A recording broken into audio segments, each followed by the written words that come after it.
أعوذ بالله من الشيطان الرجيم. بسم الله الرحمن الرحيم. الحمد لله الذي أنزل على عبده الكتاب ولم يجعل له عوجا قيما لينذر بأسا شديدا من لدنه ويبشر المؤمنين الذين يعملون الصالحات أن لهم أجرا حسنا ماكثين فيه أبدا. صدق اللہ العظیم. سورۃ الکہف سے انشاءاللہ دورہ تفسیر کا آغاز ہو رہا ہے. سب سے پہلے ہمیں حسب ترتیب دو چیزیں سمجھنی ہوں گی. ایک، دو صورتوں کا آپس میں ربط کیا ہے، موجودہ صورت اور پچھلی صورت کا، اور دوسرا یہ ہے کہ اس صورت کا خلاصہ کتنی باتیں ہیں. دو چیزیں، ربط اور پھر خلاصہ. تو آپ کے سامنے بیاض اگر موجود ہے اس میں آپ دیکھ سکتے ہیں ربط سورہ کہف با سورہ بنی اسرائیل نظر آ رہا ہے. پچھلی صورت جو پچھلے سال پڑھی تھی وہ سورہ بنی اسرائیل پہ ختم ہوا تھا نا، اور اب شروع کر رہے ہیں سورہ کہف سے. ان دو صورتوں کا آپس میں ربط کیا ہے؟ ربط جانتے ہیں آپ لوگ، یعنی جوڑ کو کہا جاتا ہے. جیسے ایک انسان بات چیت کرتا ہے تو اس کی باتوں میں جو جملے ہوتے ہیں وہ جڑے ہوئے ہوتے ہیں. ایسا نہیں ہے کہ وہ ایک بات کرے کہ بھئی ہماری مسجد میں فجر کی نماز آج کل 6:20 پہ ہو رہی ہے، پھر کہا ٹوسوس پہ حلوہ پوری بہت اچھی ہوتی ہے. دو جملوں میں کوئی جوڑ ہے؟ نہیں ہے، کوئی ربط نہیں ہے. انسان بے ربط جملے اگر کہے تو کہتے ہیں بھئی اس تھوڑا سا دماغ کام نہیں کر رہا، اس کا ہلا ہوا ہے. تو سمجھدار اور باشعور انسان کے کلام میں بھی ربط ہوتا ہے. اللہ پاک کی ذات تو احکم الحاکمین ہے، اور قرآن کریم جو ہے یہ تو ملوک الکلام ہے، تمام کلاموں کا بادشاہ ہے. یہ کیسے ممکن ہے کہ اللہ پاک کے کلام کے اندر خدا نہ خواستہ ربط نہ ہو، جوڑ نہیں ہو؟ تو اس لیے ربط بہت ضروری ہے. تو ربط کیا ہے دیکھیں، فرماتے ہیں ربط میں 3 باتیں آپ سے عرض کر رہے ہیں. نمبر 1، پہلی صورت میں دعوی توحید پر دلائل ثلاثہ قائم تھے. کتنے دلائل؟ 3. جو سورہ بنی اسرائیل گزری ہے نا، اس میں دعوی توحید پر 3 دلائل دیے گئے تھے. تو اس صورت میں دلائل نقلیہ کا بیان ہے. دلائل نقلیہ یعنی وہاں بھی دعوی توحید کے دلائل تھے اور یہاں بھی دعوی توحید کے دلائل ہے، لیکن فرق یہ ہے کہ وہاں دلائل عقلیہ تھے اور یہاں دلائل نقلیہ ہے. ایک. نمبر 2، نیز پہلی صورت کے آخر اور اس صورت کی ابتدا میں صداقت قرآن اور تحمید باری تعالیٰ کا بیان ہے. سمجھ گئے؟ یہ دوسرا ربط ہے. پہلی صورت جو سورہ بنی اسرائیل کا آخر تھا نا، اس کے آخر اور اس صورت کی ابتدا میں صداقت قرآن اور تحمید باری تعالیٰ کا بیان تھا. نمبر 3، پہلی صورت کا خاتمہ حمد پر تھا. پہلی صورت کون سی؟ سورہ بنی اسرائیل. اس کا خاتمہ حمد پر کیسے؟ وَقُلِ الْحَمْدُ لِلَّهِ الَّذِي لَمْ يَتَّخِذْ. الحمد آ گیا نا. دیکھیں اس کا خاتمہ حمد پہ ہے اور اس کا فاتحہ حمد پہ ہے. الحمد للہ الذی انزل علی عبدہ الکتاب. سمجھ میں آ گئی؟ تو یہ آپس میں ربط کی کتنی صورتیں ہو گئی؟ 3 صورتیں ہو گئی. سمجھ گئے؟ اچھا، اب سورۃ الکہف کا خلاصہ کیا ہے؟ دیکھیں دوستو، خلاصہ سورہ کہف، اس سورت کے 4 دعوے ہیں. کل بات آئی تھی نا جو اصطلاحات میں پہلی اصطلاح تھی دعاوی، کہ کبھی دعوے کیے جاتے ہیں. تو اس صورت کے کتنے دعوے ہیں؟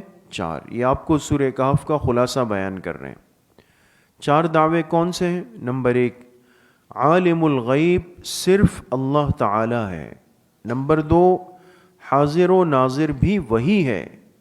نمبر 3، کارساز مشکل کشا مختار کل بھی وہی ہے. نمبر 4، متصرف فی الامور بھی وہی ہے. سمجھ میں آ گئی؟ اچھا، اب یہ کتنے دعوے ہو گئے؟ 4 دعوے ہو گئے نا. ان کا بیان آیت درج ذیل میں ہے. ایسا نہیں ہوگا کہ آپ کو بتا دیں گے کہ یہ 4 دعوے ہیں. ہے کہاں، کس صورت کے کس حصے میں ہے؟ نہیں، ہر چیز آیت درج ذیل میں ہے. نمبر 1، لہو غیب السماوات والارض. نمبر 2، ابصر بہ واسمع. نمبر 3، ما لہم من دونہ من ولی. نمبر 4، ولا یشرک فی حکمہ احدا. نظر آیا؟ سورۃ الکہف کی آیت نمبر کیا لکھی ہوئی ہے؟ 26. لائٹیں جلا دے وہ، یا نظر نہیں آ رہا ہے؟ صحیح جا رہے ہیں نا دوستو؟ یہ آیت نمبر کیا لکھی ہوئی ہے؟ 26 نمبر آیت. آگے آ جائے گی. ایک ہی آیت کے اندر یہ 4 دعوے جمع ہے دوستو، ایک آیت میں. اور وہ کون سی آیت ہے؟ آیت نمبر 26. آگے موسیٰ و خضر علیہ السلام کا قصہ پہلے دعوے سے متعلق، اصحاب کہف کا قصہ دوسرے دعوے سے متعلق، رجلین کا واقعہ تیسرے دعوے سے متعلق، اور ذوالقرنین کا قصہ چوتھے دعوے سے متعلق ہے. ایک کمال یہ ہے تفسیر کے اس انداز میں کہ آپ کو ہر چیز کا ایک آپس میں تعلق سمجھ میں آئے گا.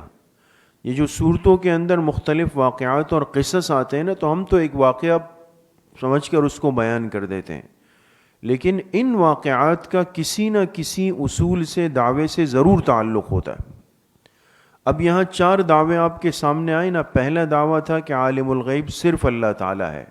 اس کے لیے کون سا واقعہ آئے گا؟ حضرت موسیٰ اور حضرت خضر علیہ السلام کا. دوسرا دعویٰ کہ حاضر و ناظر بھی وہی ہے، اس کے لیے اصحاب کہف کا قصہ آئے گا. تیسرا دعویٰ تھا کہ کارساز مشکل کشا مختار کل وہ ہے، اس کے لیے رجلین، وَاضْرِبْ لَهُم مَثَلَ الرَّجُلَيْنِ جَعَلْنَا لِأَحَدِهِمَا جَنَّتَيْنِ مِنْ أَعْنَابٍ، وہ واقعہ ہے. چوتھا دعویٰ ہے کہ متصرف فی الامور وہی ہے، اس کے لیے ذوالقرنین بادشاہ کا قصہ آئے گا. سمجھ میں آ گئی؟ اچھا جی، آگے فرماتے ہیں علاوہ ازیں. علاوہ کیا مطلب؟ یعنی اس کے علاوہ، ان 4 دعووں کے علاوہ، نمبر 1 تمہید، نمبر 2 فرائض خاتم الانبیاء صلی اللہ علیہ وسلم، نمبر 3 بے ثباتی دنیا و بقائے آخرت، کہ دنیا فانی ہے، آخرت باقی ہے. نمبر 4 عداوت شیطان. نمبر 5 زجرات، ڈانٹ ہوگی اللہ کی طرف سے. اور آخری رکوع میں ساری سورت کا خلاصہ. سمجھ میں آ گئی؟ یہ ہے سورۃ الکہف کا پورا خلاصہ آپ کے سامنے آ گیا. اب آ جائیں دوستوں،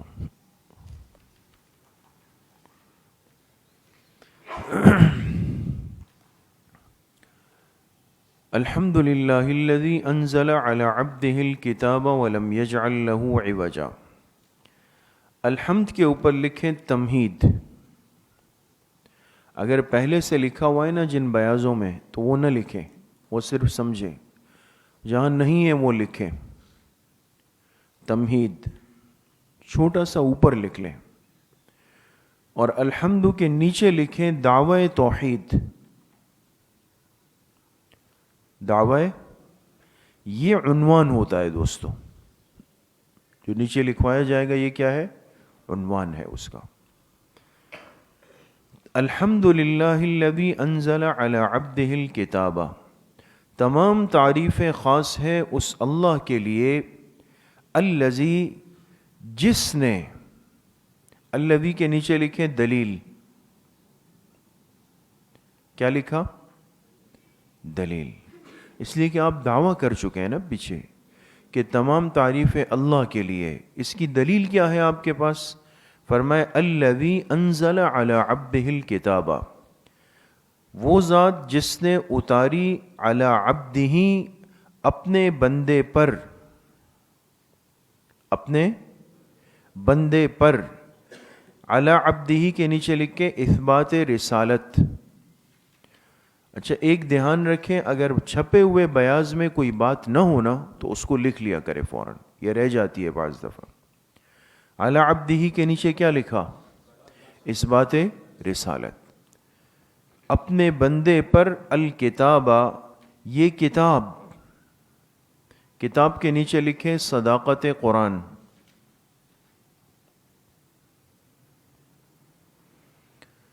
وَلَمْ يَجْعَلْ لَهُ عِوَجًا، اور نہیں رکھی اللہ تعالیٰ نے لہو اس قرآن میں، ہو کی ضمیر کس کی طرف ہے؟ کتاب کی طرف ہے. اور نہیں رکھی اللہ تعالیٰ نے اس قرآن میں عوجا، ذرا بھی کمزوری، ذرا بھی کمزوری. ہمارے مفسرین ترجمہ کرتے ہیں ذرا بھی کجی، کجی کمزوری کو کہتے ہیں، لیکن ذرا سی پرانی اردو ہے وہ. اور نہیں رکھی اس قرآن میں اللہ تعالیٰ نے عوجا، ذرا سی بھی کمزوری. اس میں کوئی کمزوری نہیں ہے، کوئی بات کمزور نہیں ہے قرآن کریم میں اللہ تعالیٰ کی. سمجھ گئے؟ اچھا اب ایک بات یہ کہ الحمد کے اوپر آپ نے کیا لکھا تھا؟ تمہید. اب حاشیے پر لکھیں گے تمہید میں 3 چیزیں ہیں. تمہید میں 3 چیزیں ہیں. چھپے ہوئے بیاض میں شاید حاشیے پر موجود ہے نا. تمہید میں 3 چیزیں ہیں. نمبر 1 صداقت قرآن، یعنی قرآن کی سچائی ہے. نمبر 2 حکمت انزال قرآن. انزال کس کو کہتے ہیں؟ اتارنے کو.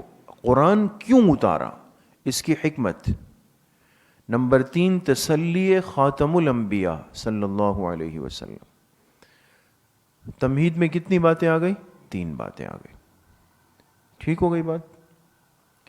اچھا اب الحمدللہ لفظ اللہ کے نیچے لکھیں منزل.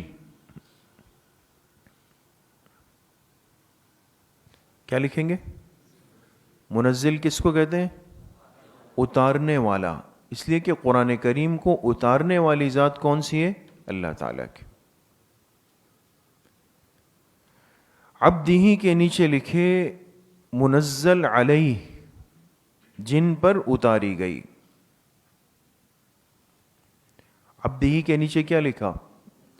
منزل علیہ. الکتابہ کے نیچے لکھے منزل، جو اتاری گئی. سمجھ میں آ گئی؟ قیما لینذر بأسا شدیدا من لدنہ. قیما، قیما سے پہلے محذوف نکالنا پڑے گا دوستو. کیا؟ بل جعلہ، بل جعلہ، بل جعلہ قیما. اللہ تعالیٰ نے قرآن کریم میں ذرا بھر کمزوری نہیں رکھی. یہ بات فرمائی نا. پھر اس کو کیسے بنایا؟ فرمایا بل جعلہ قیما، بلکہ اللہ تعالیٰ نے اس قرآن کریم کو بنایا قیما، مضبوط. قیما کا کیا ترجمہ ہے؟ مضبوط. اللہ تعالیٰ نے اس قرآن کریم کو بنایا مضبوط. کیوں؟ لینذر بأسا شدیدا من لدنہ، تاکہ ڈرائے، تاکہ ڈرائے. اب سوال یہ ہے کہ ینذر کا فاعل کون ہوگا؟ ڈرانے والی چیز کیا ہے؟ سمجھ رہے ہیں؟ اس لیے کہ پیچھے 2 تذکرے آئے ہیں، عبدہ بھی آیا ہے اور الکتاب بھی آیا ہے. ڈرانے والی کتاب بھی ہو سکتی ہے اور ڈرانے والے پیغمبر بھی ہو سکتے ہیں، دونوں ہو سکتے ہیں. اس لیے حاشیے پر لکھیں ای لینذر الکتاب او الرسول، لینذر الکتاب او الرسول، تاکہ یہ کتاب ڈرا دے یا پیغمبر ڈرا دے. اور دونوں منذر ہو سکتے ہیں. اللہ کی کتاب بھی منذر ہے، ڈرانے والی ہے، اللہ کے پیغمبر بھی منذر ہے، ڈرانے والے ہیں. تو ینذر کا فاعل کتنی چیزیں ہو سکتی ہیں؟ دو، کتاب بھی اور رسول بھی، تاکہ ڈرائے یہ کتاب یا یہ رسول بأساً شدیداً، اس سخت عذاب سے. بأس کا ترجمہ لکھیں عذاب، تاکہ ڈرائے اس سخت عذاب سے. من لدنہ، ہو ضمیر کے نیچے لکھیں لفظ اللہ، جو عذاب کس کی طرف سے ہوگا؟ اللہ کی طرف سے ہوگا. سمجھ گئے؟ اچھا، لینذر بأساً شدیداً، اس کے نیچے لکھیں حکمت انزال نمبر 1. حکمت انزال نمبر 1. قرآن کو اتارنے کی پہلی حکمت کیا ہے؟ تاکہ اللہ تعالیٰ اس کے ذریعے سے مخلوق کو اپنے عذاب سے ڈرا سکے. یہ کیا ہے حکمت انزال نمبر 1؟ وَيُبَشِّرَ، اچھا من لدنہ کے نیچے لکھیں فی الآخرہ. کیا لکھیں گے؟ فی الآخرہ. یہ عذاب جو اللہ کی طرف سے ملے گا، یہ کہاں ملے گا؟ آخرت میں. یہ اس بڑے عذاب کی بات ہو رہی ہے. دنیا میں جو اللہ کی پکڑ آتی ہے یہ بھی عذاب ہے، لیکن وہ بأساً شدیداً کے زمرے میں نہیں آئے گا. سمجھ گئے؟ اس لیے کیا لکھیں گے؟ محذوف کیا نکالیں گے؟ فی الآخرۃ. وَيُبَشِّرَ الْمُؤْمِنِينَ الَّذِينَ يَعْمَلُونَ الصَّالِحَاتِ، لکھیں یبشر کے نیچے حکمت نمبر 2. حکمت نمبر، قرآن کی ایک حکمت تو ہے انذار، ڈرانا. دوسری حکمت وَيُبَشِّرَ الْمُؤْمِنِينَ، اور تاکہ یہ قرآن کریم خوشخبری سنائے ایمان والوں کو. ایمان والوں کو خوشخبری سنائے. کون سے ایمان والے؟ الذین یعملون الصالحات. لکھیں اوصاف مبشر، اوصاف جن کو خوشخبری سنائی جا رہی، ان کے اوصاف کیا ہے؟ ان کے اوصاف کیا ہے؟ الذین یعملون الصالحات، وہ ایمان والے جو کہ نیک اعمال کرتے ہیں. کیا خوشخبری ہے ان کے لیے؟ کہ ان لہم اجرا حسنا، کہ بے شک ان کے لیے بہترین بدلہ ہے. مبشر بھی، اجرا حسنا کے نیچے کیا لکھیں گے؟ مبشر بھی، بے شک ان کے لیے بہترین بدلہ ہے. ماکثین فیہ ابدا، آپ نے پڑھا ہے نحو میں ترکیب کے اعتبار سے ماکثین کیا بنے گا؟ حال بنے گا. اس حال میں کہ یہ ایمان والے اس میں ہمیشہ ہمیشہ رہیں گے. ماکثین کے معنی آتے ہیں رہنا، مکس ٹھہرنے کو کہتے ہیں نا. تو یہ اس اللہ کے بہترین بدلے یعنی جنت میں رہیں گے ابداً، ہمیشہ ہمیشہ رہیں گے. وَيُنذِرَ الَّذِينَ قَالُوا اتَّخَذَ اللَّهُ وَلَدًا، اور تاکہ قرآن کریم ڈرائے. نیچے لکھیں خاص طور پہ. کیا لکھیں گے؟ خاص طور پہ.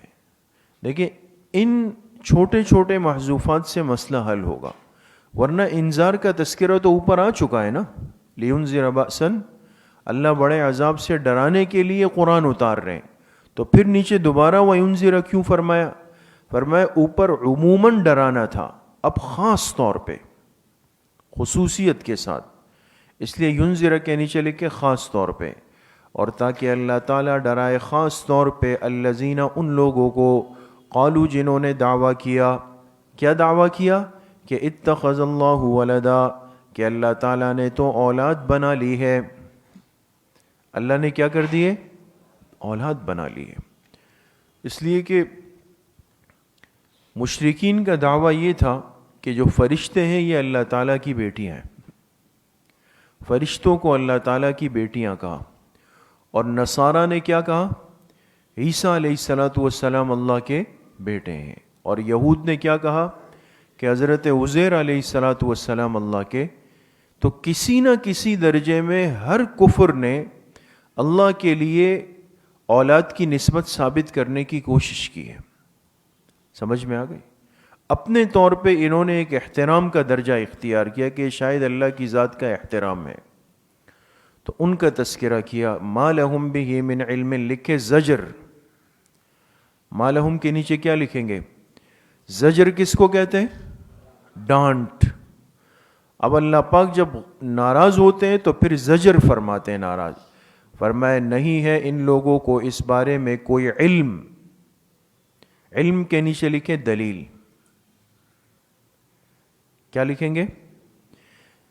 ان لوگوں کو اس بارے میں کوئی علم نہیں، یعنی ان کے پاس کوئی دلیل. انسان اتنا بڑا دعویٰ کر رہا ہے تو کوئی دلیل ہے آپ کے پاس؟ کوئی دلیل نہیں ان کے پاس. وَلَا لِآبَائِهِمْ، اور نہ ان کے باپ داداؤں کے پاس. ایسا نہیں ہے کہ یہ چونکہ نئے لوگ ہیں تو ان کا علم کچا ہے. اللہ نے فرمایا کہ ایسی غلط بات کی ہے کہ اس کی کوئی دلیل نہ ان کے پاس تھی نہ ان کے باپ داداؤں کے پاس تھی. کوئی نہیں ان کے پاس.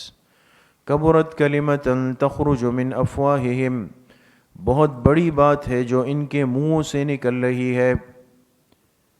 کبرت کلمۃ، بہت بڑی بات ہے. حضرت شیخ الہند رحمۃ اللہ علیہ نے ترجمہ کیا بڑی بھاری بات ہے.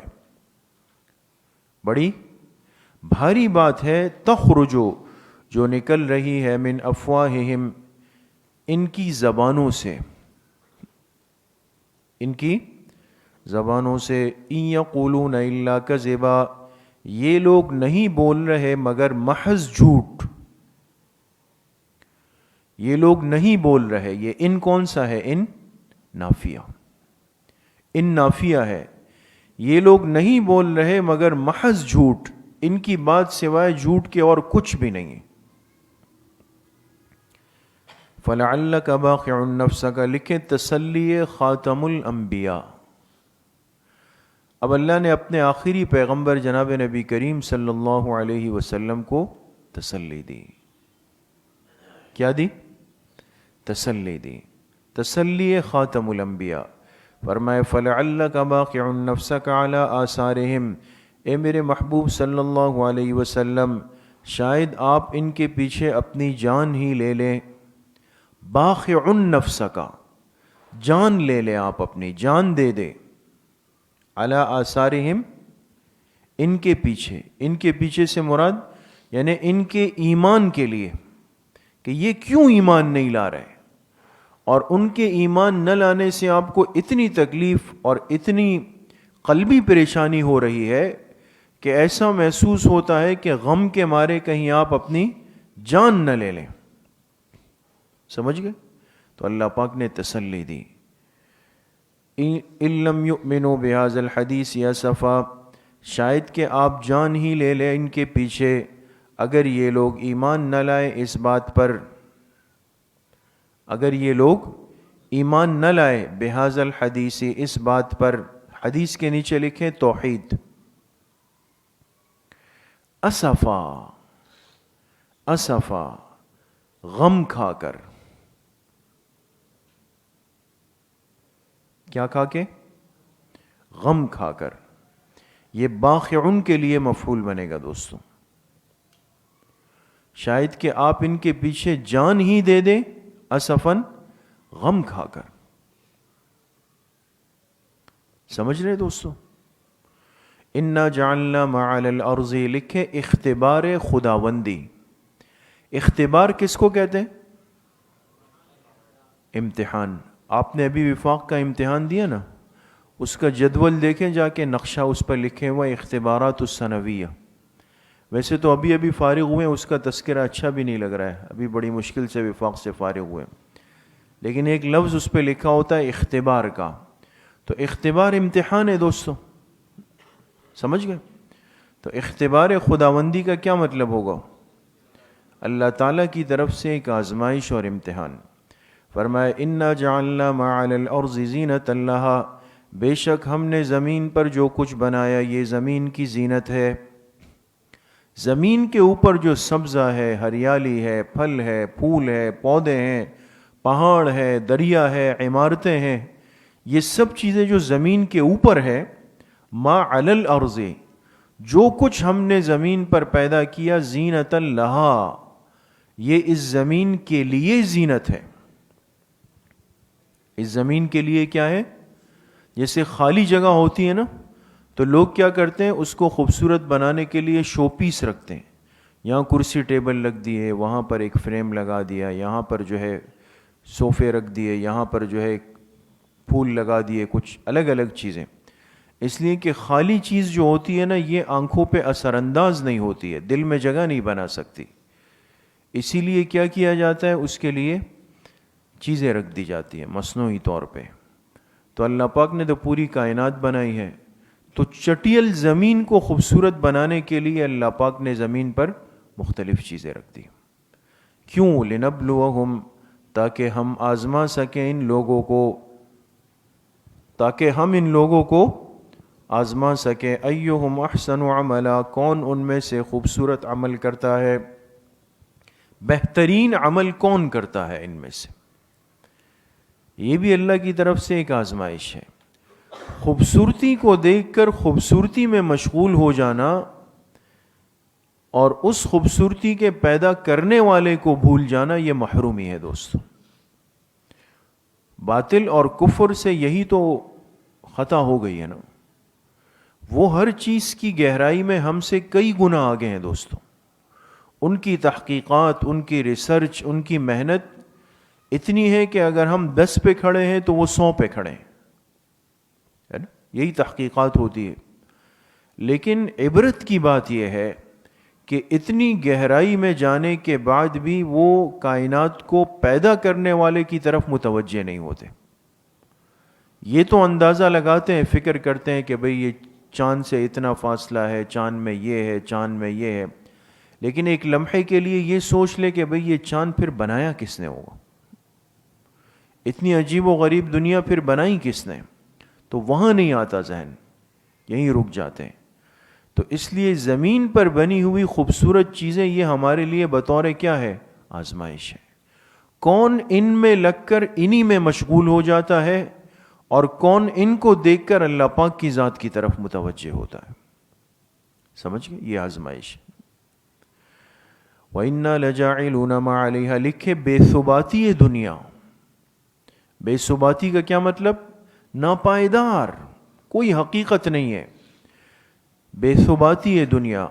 وَإِنَّا لَجَاعِلُونَ مَا عَلَيْهَا صَعِيدًا جُرُزًا، اور بے شک ہم نے جو کچھ اس زمین پر پیدا کیا، صعیداً، یہ ایک میدان ہے، جرزا، چٹیل۔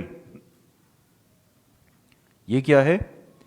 ایک میدان ہے، جرزا، چٹیل میدان، کھلا میدان۔ چٹیل اس کو کہتے ہیں کہ جس پر کچھ بھی نہ ہو، صرف ہر طرف آپ کو ریت ہی ریت، مٹی ہی مٹی، زمین ہی زمین نظر آئے، تو بے آباد ویران زمین ہے۔ تو فرمایا جو کچھ ہم نے اس زمین پر پیدا کیا وہ کوئی پائیدار نہیں ہے، وہ سب لمحوں میں ختم ہو جائے گا، اور زمین کیا رہ جائے گی؟ سعیدن جرزا، چٹیل میدان کی طرح رہے۔ ام حسبت ان اصحاب الکہف، لکھے تمہید قصہ، تمہید اس سورۃ الکہف کا پہلا قصہ یہاں سے اصحاب کہف کا شروع ہو رہا ہے۔ اس قصے کی تمہید پہلے ذکر کریں گے۔ حاشیے پر لکھیں یہ قصہ دوسرے دعوے سے متعلق ہے۔ آپ نے خلاصے میں پڑھا نا کہ اس صورت میں کتنے دعوے آئیں گے؟ 4۔ تو جو دوسرا دعویٰ تھا وہ کیا تھا؟ کہ اللہ تعالیٰ ہی حاضر و ناظر ہے اور کوئی نہیں ہے، تو اس کے لیے یہ قصہ آ رہا ہے۔ تو ہے تو پہلے نمبر پہ قصہ، لیکن کون سے دعوے سے متعلق ہے؟ دوسرے دعوے سے۔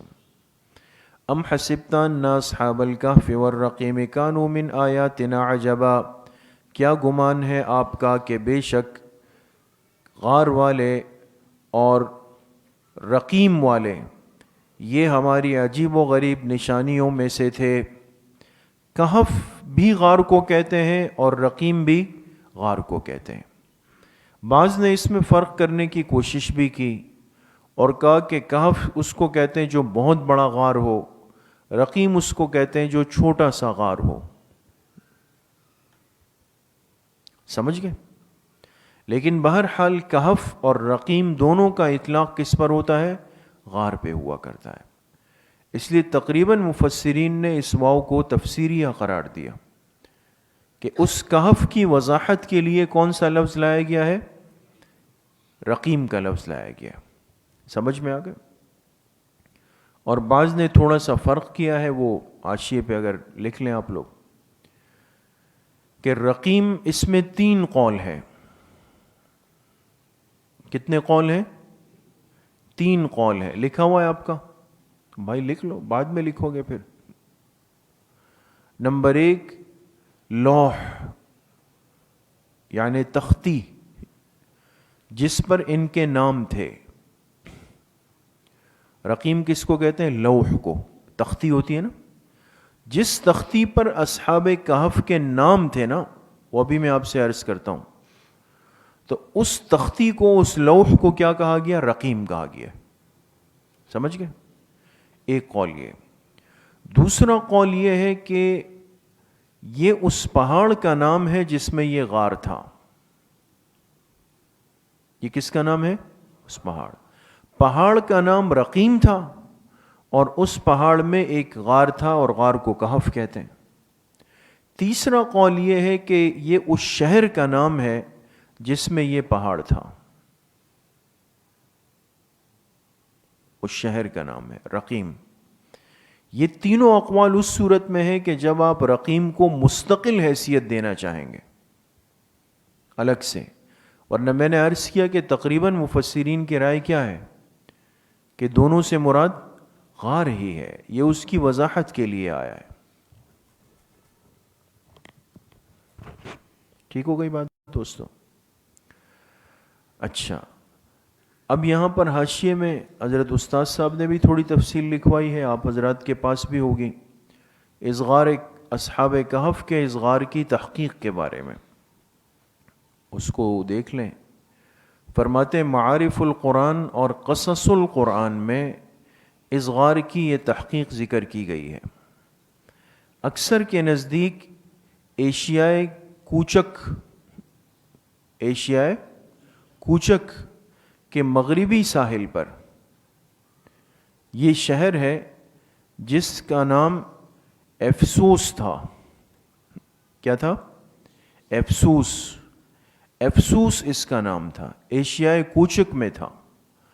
اب ایشیا کا وہ حصہ جو آزاد شمالی ریاستوں سے لگ رہا ہے، یہ جو آپ کے تاجکستان، ازبکستان، کرغزستان، یہ جو سب جو علاقے ہیں، یہ ایشیائے کوچک کہلاتے ہیں. تو ایک تحقیق یہ کہ یہ غار ایشیائے کوچک میں ہے اور اس زمانے میں اس شہر کا نام کیا تھا؟ افسوس. نمبر 2 حضرت مولانا حفظ الرحمن سیوہاروی. حضرت مولانا حفظ الرحمن سیوہاروی یہ ہندوستان کے بہت بڑے محقق عالم گزرے. وہ فرماتے ہیں کہ یہ ایک شہر تھا جس کا نام پیٹرا ہے. عربی میں اس کو بترا کہتے ہیں. پیٹرا، اور عربی میں اس کو کیا کہتے ہیں؟ بترا. اس شہر کا پرانا نام رقیم ہے. اس شہر کا پرانا نام کیا ہے؟ رقیم ہے. اور یہاں ایک بادشاہ تھا، اس کا نام تھا دقیانوس. دقیانوس نام تھا اس بادشاہ کا، اور یہ مشرک تھا. یہ دقیانوس کیا تھا؟ مشرک تھا، اور یہ لوگوں کو سجدے پر مجبور کرتا تھا اپنے سامنے شرک کرنے پر. ہر سال اس علاقے میں ایک میلہ لگتا تھا بہت بڑا سالانہ، اس میں لوگ شریک ہوتے تھے اور بڑوں کی اور بادشاہ کی تعریفیں وغیرہ اور اشعار اور گانے باجے یہ ہوتے تھے اس میں۔ تو ایک سال یہ میلہ جب ہوا تو اس میں 7 نوجوان تھے۔ کتنے؟ 7 نوجوان۔ ایک قول یہ کہ یہ شہزادے تھے، سب بڑے لوگوں کے بیٹے تھے، یہ بھی اس میں شریک تھے، لیکن یہ اپنے اس طرز زندگی سے بالکل بیزار تھے۔ جو چیز فطرت کے خلاف ہونا یہ بوجھ بن جاتی ہے۔ شرک ہماری فطرت ہی نہیں ہے، اللہ پاک نے انسان کی فطرت کو شرک سے محفوظ رکھا ہوا ہے، اس لیے کہتے ہیں نا فطرت مسخ ہو جاتی ہے تو انسان شرک پہ آ جاتا ہے۔ تو ان کے اندر احساس پیدا ہوا کہ تو غلط زندگی ہے بھئی، ایک آدمی ہمیں مجبور کرتا ہے کہ ہم اسی کے سامنے سجدہ کر لیں۔ تو ان 7 نے الگ ہو کر کے ایک مشورہ کیا، آپس میں ایک درخت کے نیچے بیٹھ گئے اور اس بارے میں غور و فکر کی کہ بھئی یہ تو بالکل ایک غلط چیز ہے، عبادت تو اس ذات کے لائق ہے جس نے اس پوری کائنات کو بنایا ہے۔ توحید فطرت ہے، اندر بیٹھی ہوئی چیز ہے۔ تو اب شرک سے نفرت پیدا ہو گئی، توحید کا مزاج اندر پیدا ہوا، لیکن کہا کہ یہ تو ہم اس علاقے میں کر نہیں سکتے، تو اب کیا کریں گے؟ تو کہا کہ چھپ کر کسی جگہ پر بیٹھ کر اللہ کی عبادت کرتے ہیں۔ تو پہلے تو اسی شہر کے کسی کونے میں اپنے لیے ایک جگہ بنائی اور اس میں بیٹھ کر اللہ پاک کو یاد کرنا شروع کیا۔ لیکن جیسے ہوتا ہے، ہدہد ہوتے ہیں نا، ہدہد جانتے ہیں؟ تو ہدہد نے جا کر اطلاع دے دی کہ بھئی کچھ لوگ جو ہے وہ کچھ نئی ترتیب پر عمل کر رہے ہیں۔ بادشاہ کو جو اطلاع دی اس جاسوس نے جا کر کہ بھئی 7 ہے اور ہے بھی بڑے بااثر لوگ ہیں، اب خیال کریں ذرا بغاوت نہ ہو جائے۔ تو بادشاہ نے ان کو بلایا، ایک دم تو مار نہیں سکتا تھا اس لیے کہ بڑے لوگوں کے بیٹے تھے، تو ان کو مہلت دی 3 دن کی کہ سوچ لو، نظر ثانی کر لو اپنے اس معاملے پر، سمجھ آ جائے تو ٹھیک ہے، نہیں ہو تو پھر دیکھ لیں گے۔ تو انہوں نے اس مہلت سے فائدہ اٹھایا اور آپس میں مشورہ کیا کہ خاموشی کے ساتھ یہاں سے نکل جانا چاہیے۔ تو یہ لوگ یہاں سے روانہ ہو گئے، اور اب ایک روایت یہ ہے کہ انہی میں سے ایک کے ساتھ ان کا پالتو کتا تھا، وہ ان کے ساتھ تھا، اور دوسرا یہ کہ یہ پالتو نہیں تھا، راستے میں جاتے ہوئے ایک کتا بیٹھا ہوا تھا، اس نے جب ان کو دیکھا وہ ان کے پیچھے لگ گیا، انہوں نے اس کو بہت دھتکارا، بھگایا، لیکن وہ نہیں ہٹتا تھا، چپک گیا ان لوگوں کے ساتھ۔ انہوں نے کہا یہ اللہ کی طرف سے امر ہے، ہمارے ساتھ ہے، تو وہ بھی ان کے ساتھ چلا گیا اور یہ اس غار کے اندر چلے گئے۔ سمجھ گئے؟ تو یہ پیٹرا شہر ہے، بترا جس کو کہتے ہیں، 300 سال تک یہ اس غار میں سوئے ہیں۔ آگے جیسے تذکرہ آ رہا ہے 309 سال یا 300، دونوں باتیں آگے آ جائیں گی۔ سمجھ گئے؟ ابھی ہمارا کچھ عرصہ قبل سفر ہوا نا شام کا، تو شام میں بھی ہماری حاضری ہوئی۔ ایک پہاڑ ہے جبل قاسیون کے نام سے، یہ بڑا تاریخی اور بہت مبارک پہاڑ ہے۔ کئی اللہ کے پیغمبروں نے اس پہاڑ پر طویل عرصے گزارے، اس جبل قاسیون پر طویل عرصہ انہوں نے گزارا ہے عبادات کا، اور عجیب و غریب انوارات ہیں۔ اس پہاڑ پر کافی اوپر جا کر ایک غار بنا ہوا ہے، اور اب یہ کہ وہاں شام کی حکومت نے، اگرچہ وہ بالکل ایک پیچیدہ راستہ ہے اور واضح طور پہ محسوس ہوتا ہے کہ پہلے یہ راستہ نہیں رہا ہوگا، ایسے پہاڑ بالکل اس طرح ہے، تو اس کے لیے بالکل گھما پھرا کے انہوں نے ایک سڑک ایک گاڑی کے بقدر بنائی ہوئی ہے۔ تو اس پہ تقریباً آپ یعنی آدھا گھنٹہ 35 منٹ اوپر گاڑی چلتی ہے، پھر جا کے اوپر ایک چھوٹی سی مسجد بنی ہوئی ہے، اور اس مسجد میں آپ اندر داخل ہوں گے تو پھر سیڑھیاں ایسے نیچے اتر جاتی ہے، اور اندر جا کر کے پھر باقاعدہ جیسے ایک غار ہوتا ہے وہ ہے، اور ایک دیوار بنی ہوئی ہے۔ تو ایک روایت یہ کہ اس دیوار کے پیچھے جو ہے نا یہ اصحاب کہف آرام فرما رہے ہیں اسی جگہ پہ، اور وہاں لوگ بیٹھتے ہیں اور برکت کے لیے جاتے ہیں، دعائیں کرتے ہیں، کیونکہ شام انبیاء کا اور صالحین کا مسکن رہا ہے، اس لیے اس کو سرزمین انبیاء کہتے ہیں، اور حدیث پاک میں صحیح روایت ہے کہ آخرت میں جو میدان مزید ہے، محشر ہے، وہ یہیں قائم ہوگا، شام کے اندر۔ تو ایک پہاڑ جو ہے یہ شام میں بھی موجود ہے، اور بھی 2-3 مقامات کے بارے میں بتایا جاتا ہے۔ بہرحال اللہ پاک ہی حقیقت حال سے واقف ہے۔ سمجھ گئے دوستو؟ تو یہ بہرحال اصحاب کہف کا قصہ اب یہاں سے شروع ہو رہا ہے۔ ام حسبت ان اصحاب الکہف والرقیم کانوا من آیاتنا عجبا، کیا خیال ہے آپ کا، کیا گمان ہے کہ بے شک اصحاب کہف، غار والے اور رقیم والے، وہ ہماری عجیب و غریب نشانیوں میں سے تھے۔ اذ اول فتیۃ الی الکہف، لکھیں اجمال قصہ،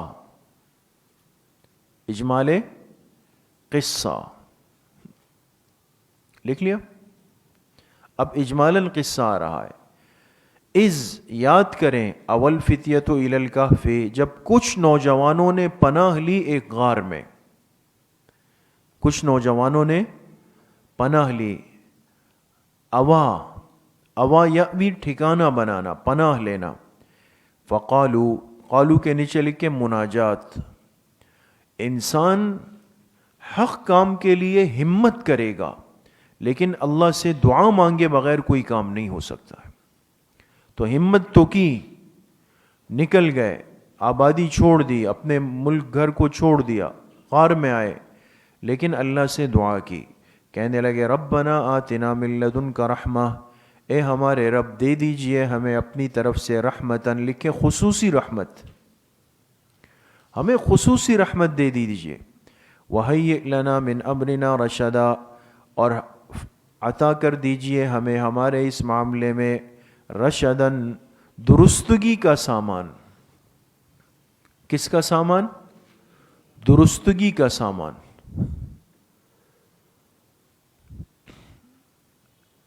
فضربنا علی آذانہم، لکھے اجابت دعا۔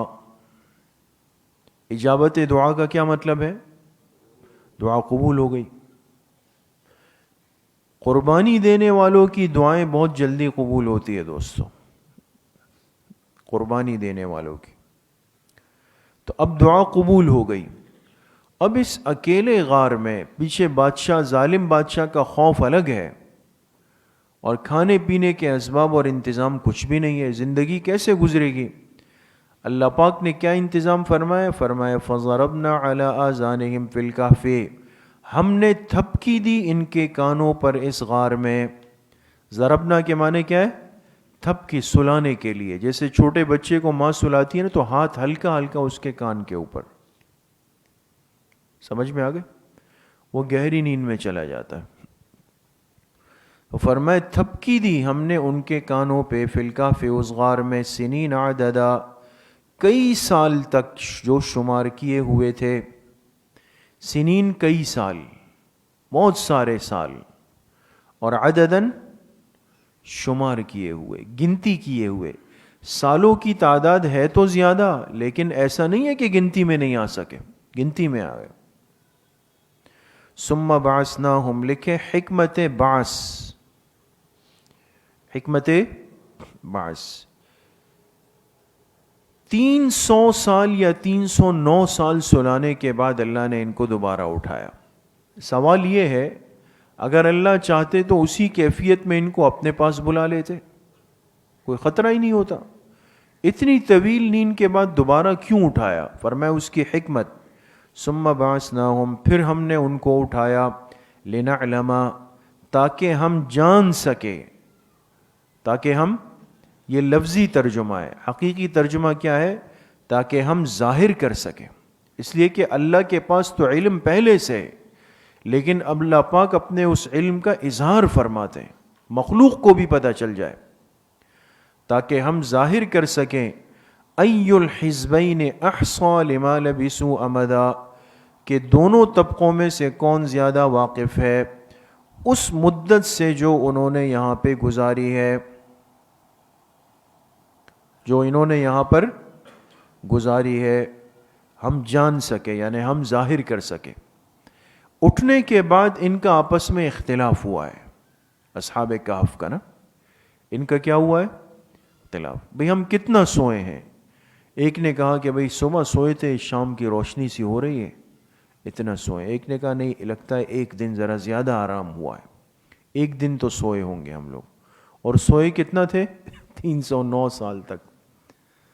تو اللہ پاک نے فرمایا تاکہ یہ اٹھیں آپس میں بحث کریں, پتہ چلے کہ کون زیادہ قریب پہنچ رہا ہے. یہ بھی اللہ پاک اپنے ایک علم خداوندی کا اظہار فرما رہے ہیں کہ انسان چاہے کتنا بھی مقرب ہو, لیکن میرے علم کے مقابلے میں اس کے علم کی سطح اتنی ہو سکتی ہے کہ وہ سوچ بھی نہیں سکتا تھا کہ ایک دن سے زیادہ میں سویا ہوں. کہاں 309 سال.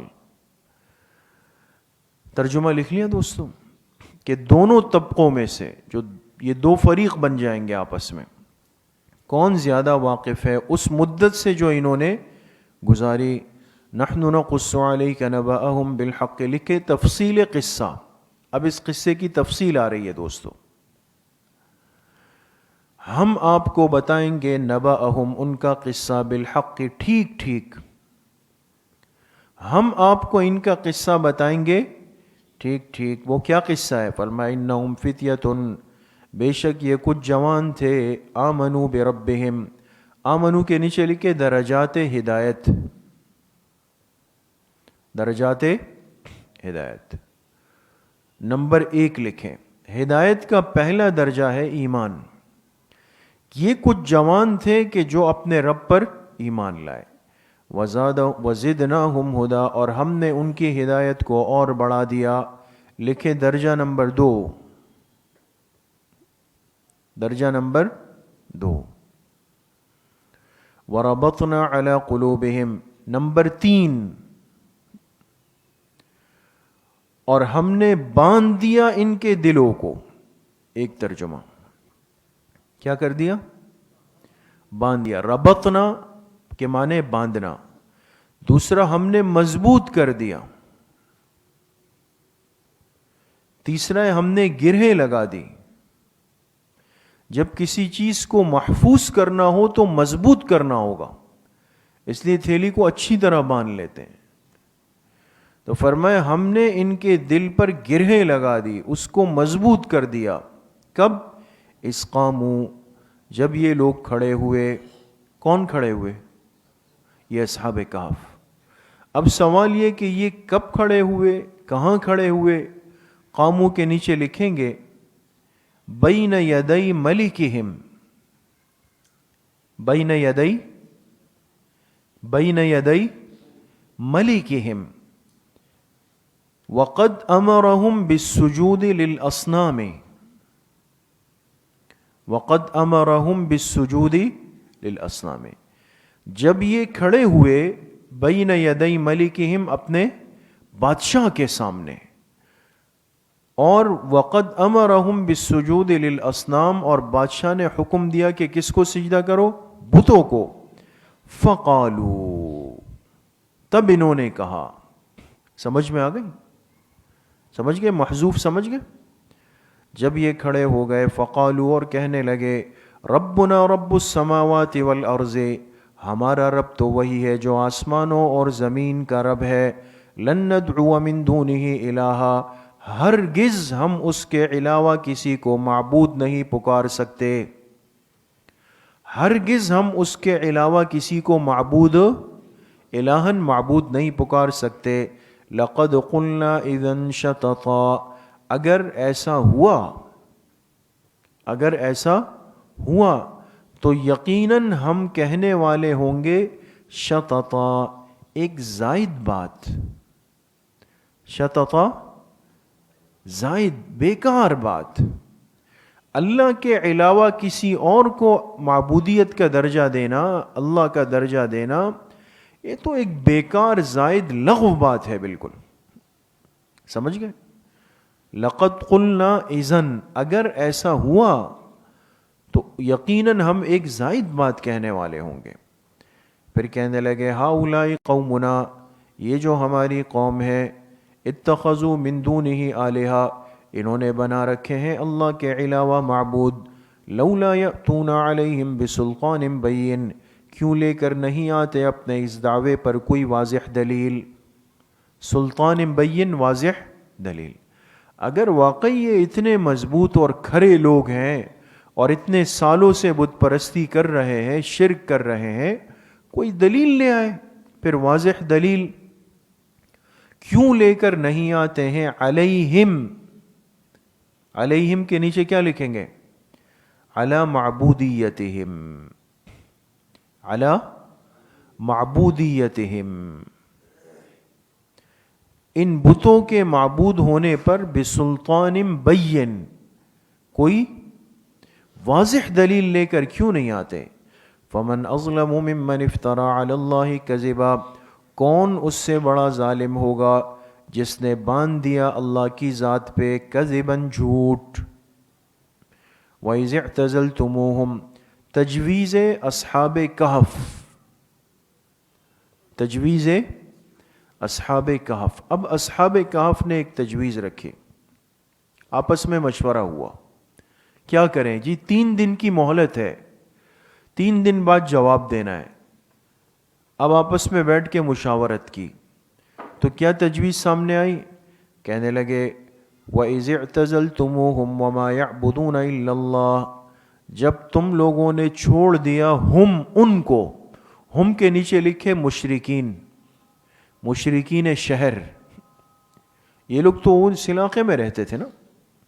کہا بھئی جب ایک دفعہ ہم نے ہمت کر لی ہے، ارادہ کر لیا ہے کہ ان کو چھوڑنا ہے، تو کہا جب تم نے چھوڑ دیا ان مشرکین کو، وما یعبدون، اور ان چیزوں کو جن کی وہ عبادت کرتے تھے اللہ کو چھوڑ کے، یعنی بت وغیرہ، تو ان مشرکین کو بھی چھوڑ دیا اور ان مشرکوں کے بتوں کو بھی جب چھوڑ دیا تو اب کیا کرو؟ فَأْوُوا، جا بیٹھو، کیا کرو؟ جا بیٹھو یا ٹھکانہ بنا لو، اِلَى الْكَهْفِ، غار کی طرف ٹھکانہ بناؤ، اب غار میں نکلو۔ فتنوں کے زمانے میں انسان آبادی سے نکلتا ہے، اس لیے حدیث پاک میں بھی آپ علیہ الصلاۃ والسلام نے فرمایا کہ قیامت کے قریب سب سے مضبوط ایمان والا وہ ہوگا جو بکریوں کو لے کر پہاڑ کی چوٹی پر چلا جائے گا، ہے نا حدیث پاک میں، وہ پہاڑ کی چوٹیوں پر چلا جائے گا اپنی چند بھیڑ بکریاں لے کر کے، اور اپنے ایمان کو محفوظ کر دے گا۔ آبادی میں تو پھر فتنے زیادہ ہوتے ہیں نا، ایمان بچانا مشکل ہو جاتا ہے۔ فَأْوُوا إِلَى الْكَهْفِ يَنشُرْ لَكُمْ رَبُّكُمْ مِنْ رَحْمَتِهِ، ینشر کا ترجمہ لکھیں پھیلا دے گا، تم پر پھیلا دے گا تمہارا رب اپنی رحمت کو، کیا کر دے گا؟ پھیلا دے گا۔ وَيُهَيِّئْ لَكُم مِّنْ أَمْرِكُم مِّرْفَقًا، اور پیدا کرے گا تمہارے لیے تمہارے اس معاملے میں کامیابی کا سامان۔ مرفقہ کا ترجمہ لکھے کامیابی کا سامان۔ یُہَیِّئ کا کیا ترجمہ لکھا؟ پیدا کرے گا، اللہ پیدا کر دے گا تمہارے لیے، من امرکم، تمہارے اس معاملے میں، مرفقہ، کامیابی کا سامان۔ وَتَرَى الشَّمْسَ، لکھے حفاظت خداوندی کے 5 ذرائع، حفاظت خداوندی کے 5 ذرائع۔ اب یہ نوجوان اللہ کے لیے سب کچھ چھوڑ چھاڑ کے آ گئے، اللہ کے لیے۔ یہ کیسے ممکن ہے کہ اللہ پاک اپنے لیے قربانی دینے والوں کو ضائع کر دے؟ یہ کبھی نہیں ہو سکتا دوستو۔ جو اللہ کے لیے استعمال ہو جائے، اللہ کے لیے قربانی دے دے، اور پھر اللہ پاک اس کو ایسے ضائع فرما دے، نہیں ہوتا۔ کبھی تو اس کی عزتیں دنیا، اس دنیا میں دیکھ لیتی، اور کبھی اللہ پاک اپنے ایسے بندے کو اپنے پاس جلد بلا دیتے ہیں شہادت دے کر اس کو، کہ دنیا اس تمہارے قابل نہیں ہے ابھی، اب میرے پاس آ جاؤ۔ سمجھ میں آ گئے؟ تو اب یہ لوگ غار میں چلے گئے، اب ان کی حفاظت کیسے ہوگی؟ اللہ پاک اپنے مقبولین کی حفاظت کا انتظام کیسے کرتے ہیں دوستو؟ تو فرمایا اس کے 5 ذرائع ہیں۔ وہ کیا ہے؟ دیکھیں، وَتَرَى الشَّمْسَ، لکھیں نمبر 1۔ اب دوستو پہلا مسئلہ یہ ہے کہ انسان جب سوتا ہے ہم زیادہ سے زیادہ 6-7 گھنٹے کی نیند لیتے ہیں، 8 گھنٹے کی، لیکن اس میں درمیان میں کروٹ بدلتے ہیں تو جسم صحیح سالم ہے۔ یہ جو غیر ارادی طور پہ انسان کروٹ لیتا ہے نا، یہ اللہ کی بڑی عظیم نعمت ہے دوستو۔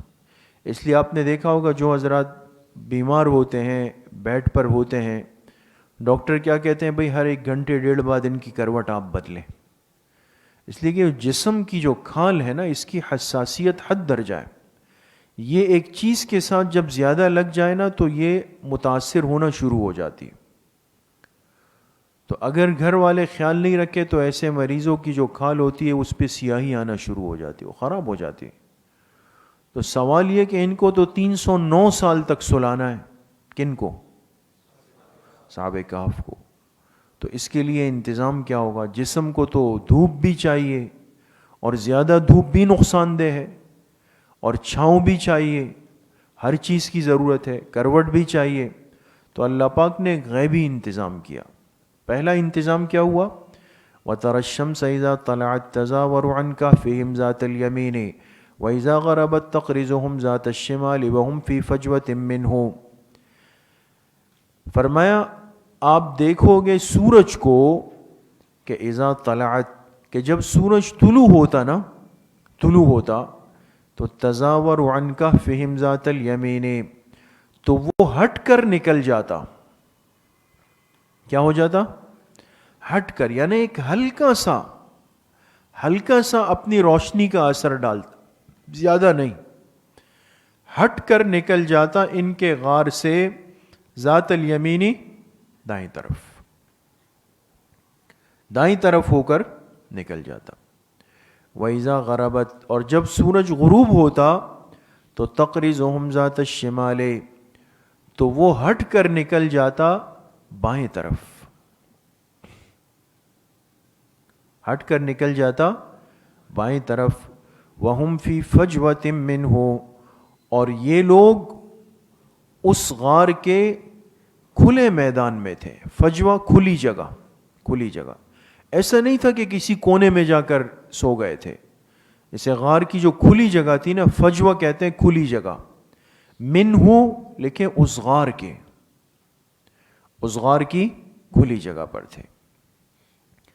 اب سوال یہ کہ جو دائیں بائیں کی ترتیب اللہ پاک نے بیان فرمائی کہ جب طلوع ہوتا تھا تو دائیں طرف سے ہلکا سا ہو کے گزر جاتا، اور جب غروب ہوتا تو بائیں طرف سے ہو کے۔ وجہ حاشیے پر لکھا ہے کہ غار کا منہ شمال کی طرف تھا۔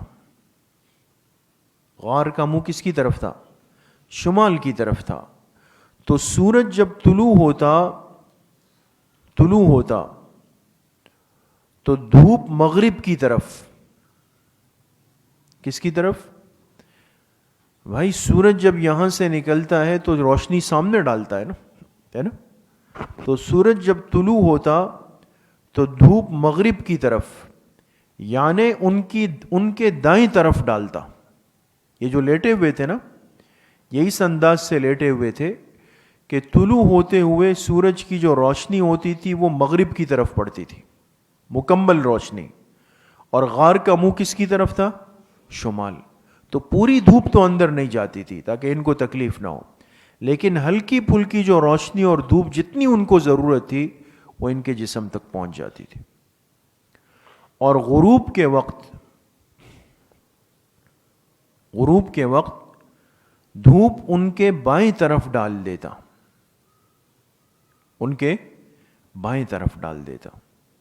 وہ دیکھیں دونوں اوقات کے اعتبار سے اللہ پاک نے ایسی تقسیم فرما دی تاکہ ان کے جسم کو صبح بھی دھوپ لگے اور شام کو بھی اس کروٹ کو بھی لگے اور اس کروٹ کو بھی لگے، اور زیادہ بھی نہ لگے۔ بات سمجھ گئے دوستو؟ اچھا، ذالک من آیات اللہ، یہ اللہ تعالیٰ کی قدرت کی نشانیوں میں سے ہے، یہ اللہ تعالیٰ کی قدرت کی نشانیوں میں سے ہے۔ من یہد اللہ فہو المہتد، جسے اللہ ہدایت دے دے پس وہی ہدایت یافتہ ہے۔ ومن یضلل، اور جسے اللہ گمراہ کر دے فلن تجد لہ ولیا مرشدا، ہرگز آپ نہیں پاؤ گے اس کے لیے کوئی مددگار رہنمائی کرنے والا. ولین کہتے ہیں مددگار کو, اور مرشدن رہنمائی کرنے والا. وَتَحْسَبُهُمْ أَيْقَاظًا لکھے ذریعہ حفاظت نمبر 2. اب جسم تو محفوظ ہو گئے تاکہ زمین موسم اس کو خراب نہ کر دینا, لیکن اب دوسرا مسئلہ یہ ہے کہ باہر سے اگر کوئی آ جائے, تلاش تو ان کی جاری تھی, شہر میں اعلان ہوا تھا, تو پھر فرمایا وَتَحْسَبُهُمْ أَيْقَاظًا وَهُمْ رُقُودٌ, آپ انہیں گمان کرتے بیدار جبکہ وہ سو رہے تھے. ان کی آنکھیں کھلی ہوئی تھی, سو رہے تھے اور آنکھیں. آپ نے بعض کو دیکھا ہوگا لوگوں کو کہ وہ سوتے ہیں آدھی آنکھیں کھلی ہوتی ہیں ان کی, کبھی غور کیا ہے؟ حالانکہ وہ سو رہے ہوتے ہیں. بعض دفعہ آدمی پریشان ہو جاتا ہے کہ شاید یہ مجھے دیکھ رہا ہے نیچے سے, لیکن وہ سو رہا ہوتا ہے. تو ان کی تو آنکھیں اللہ پاک نے پوری کھلی رکھی. تو اب اگر کوئی آ کے دیکھے کہ وہ نیچے والا تو مجھے دیکھ رہا ہے, ویسے ہی دل پر ایک وہ آ جاتا ہے, روب آ جاتا ہے. تو فرمایا یہ سو رہے تھے لیکن آنکھیں ان کی کیا تھی؟ کھلی ہوئی تھی. وَنُقَلِّبُهُمْ ذَاتَ الْيَمِينِ ذریعہ حفاظت نمبر 3. اور اللہ فرماتے ہیں وَنُقَلِّبُهُمْ ذَاتَ الْيَمِينِ وَذَاتَ الشِّمَالِ, ہم پلٹتے تھے ان کی کروٹ دائیں جانب اور بائیں جانب, ہم پلٹتے تھے. اللہ پاک فرما رہے ہیں تاکہ ان کا جسم کہیں متاثر نہ ہو جائے. سمجھ میں آ گئی بات دوستوں؟ تو یہ وہ تھے جنہوں نے اللہ پاک کی ذات کے لیے قربانی دی, کھڑے ہو گئے. اللہ پاک نے ان کے جسموں کی کیا کی؟ حفاظت فرمائی. اور جن انبیاء نے ساری زندگی اللہ پاک کے دین کو لے کر امت تک پہنچایا, ان کا جسم اللہ ان کی قبر میں محفوظ نہیں فرمائیں گے. نہیں سمجھے دوستوں؟ تو اگر انسان کہے نا بھائی کیا دلیل ہے کہ انبیاء کے جسم ان کے قبور میں محفوظ ہے, بہت سارے لوگوں کو چونکہ حدیث پر ان کا ایمان کمزور ہوتا ہے. الانبیاء احیاء فی قبورہم یصلون, صحیح روایت ہے جس کو تمام اکابرین دیوبند نے صحیح لکھا. بعض کہتے نہیں یہ فلاں کتاب میں ہے, فلاں کتاب میں ہے, فلاں کتاب, سمجھ میں نہیں آ رہی ان کو. تو ان سے کہیں کہ بھئی قرآن کریم میں اللہ پاک نے ان بندوں کا تذکرہ کیا کہ جو نہ تو پیغمبر تھے نہ کسی پیغمبر کے صحابی تھے بلکہ صالحین تھے, ان کے جسم کی حفاظت کا اتنا انتظام ہوا ہے تاکہ ان کا جسم محفوظ ہو جائے. تو انبیاء جو سب سے مقربین ہوتے ہیں ان کے جسم کی حفاظت اللہ پاک کیسے نہیں فرمائیں؟ سمجھ میں آتی ہے بات؟ اچھا جی. وَنُقَلِّبُهُمْ ذَاتَ الْيَمِينِ وَذَاتَ الشِّمَالِ وَكَلْبُهُمْ بَاسِطٌ ذِرَاعَيْهِ بِالْوَصِيدِ لکھے ذریعہ حفاظت نمبر 4. یہ جو کتا تھا نا جس کو یہ بھگا رہے تھے, یہ کام آیا. تو فرمایا وَكَلْبُهُمْ بَاسِطٌ ذِرَاعَيْهِ, ان کا کتا اپنے پیر پھیلائے ہوئے تھا بالوسید, وسید غار کے دہانے پر, غار کی دہلیز پر, دونوں ترجمے صحیح, غار کی دہلیز یا غار کے دہانے پر. تو وہ اس پر بیٹھ گیا. تو اب ظاہر سی بات ہے کہ کتے سے اتنی مانوسیت تو نہیں ہوتی. اور پھر ایک روایت میں ہے کہ اللہ پاک نے اس کتے کی جو شکل تھی اس پر شیر کی شبیہ ڈال دی تھی, شیر کی. تو اگر کوئی چرواہا اپنی بکریوں کو چراتا ہوا بھی قریب سے گزرتا تو وہ ریورس گیئر جلدی لگا لیتا, بھئی یہاں تو ایک شیر بیٹھا ہوا ہے. یہ بھی ایک حفاظتی انتظام تھا, یہ بیٹھ گیا یہاں پہ. لَوِ اطَّلَعْتَ عَلَيْهِمْ لَوَلَّيْتَ مِنْهُمْ فِرَارًا لکھے ذریعہ حفاظت نمبر 5. ذریعہ حفاظت نمبر 5واں ذریعہ کیا ہوا؟ فرمایا اگر آپ ان کی طرف جھانک کر دیکھنے کی کوشش کریں گے, یعنی اس غار میں نا جھانکنے کی کوشش کریں گے, لَوَلَّيْتَ مِنْهُمْ فِرَارًا تو پیٹ پھیر کے بھاگ جائیں, پیٹ پھیر کے بھاگ جائیں. وَلَمُلِئْتَ مِنْهُمْ رُعْبًا اور بھر جائیں تمہارے اندر ایک رعب ان کی وجہ سے. ان کی وجہ سے کیا بھر جائے؟ رعب بھر جائے. سمجھ گئے؟ تو اس غار میں جھانکنا آسان نہیں. آپ لوگ کہیں گے کہ بھئی ابھی آپ نے کہا کہ ہم دیکھ کے آئیں. میں نے عرض کیا کہ دیوار تھی, ہم دیوار کی اس طرف بیٹھے ہوئے تھے, تو عین اس غار کو اپنی اصلی شکل میں دیکھنا یہ ممکن نہیں ہے. آپ حضرات نے اگر حضرت شیخ الاسلام حضرت مفتی محمد تقی عثمانی صاحب زیدہ مجدہم کا جو سفر نامہ ہے جہاں دیدہ, اس میں حضرت نے اس کی پوری تفصیل لکھی ہے. یہ تحقیق بھی کی ہے کہ کتنے اقوال اس بارے میں, تو اس میں حضرت نے خود اس کا مشاہدہ بھی لکھا ہے, اور ایک واقعہ اس ضمن میں نقل بھی کیا ہے کہ حضرت معاویہ رضی اللہ عنہ کے دور میں جب فتوحات ہو رہی تھی تو چلتے چلتے چلتے وہ اس غار تک پہنچے ہیں. تو کسی نے ان کو کہا کہ یہ اسی پہاڑ پر اصحاب کہف کا غار ہے. تو انہوں نے اس کو دیکھنے کی خواہش کی کہ میں اس کو دیکھنا چاہتا ہوں. تو کسی نے کہا کہ آپ پہلے نہ جائیں, پہلے کوئی ساتھی جا کے اوپر دیکھ لیں کہ کوئی پریشانی نہ ہو.